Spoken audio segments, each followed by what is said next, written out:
አህለን ወሰህላ እነዚህም አንዳንድ የሚጠቅማችሁ ነገሮች እንደዚህ ማይጠፉ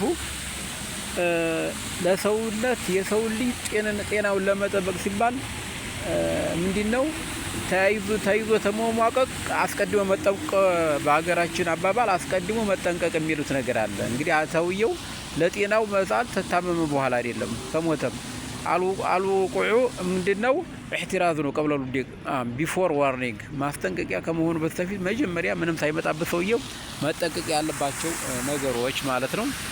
አንደኛ ማድረግ አለበት ቡና ማሳነስ አለበት፣ ውሃ ማብዛት አለበት፣ ጨው መቀነስ አለበት፣ ሌሎች ቅመማ ቅመሞችን ማብዛት፣ ስኳር መቀነስ አለበት፣ አትክልቶችን ማብዛት፣ እንደዚሁም ምግብ መቀነስ አለበት፣ የሚላምጡ ነገሮች ማብዛት፣ መቀመጥ ማሳነስ አለበት፣ መንቀሳቀስ ማብዛት፣ መሮጥ መሄድ።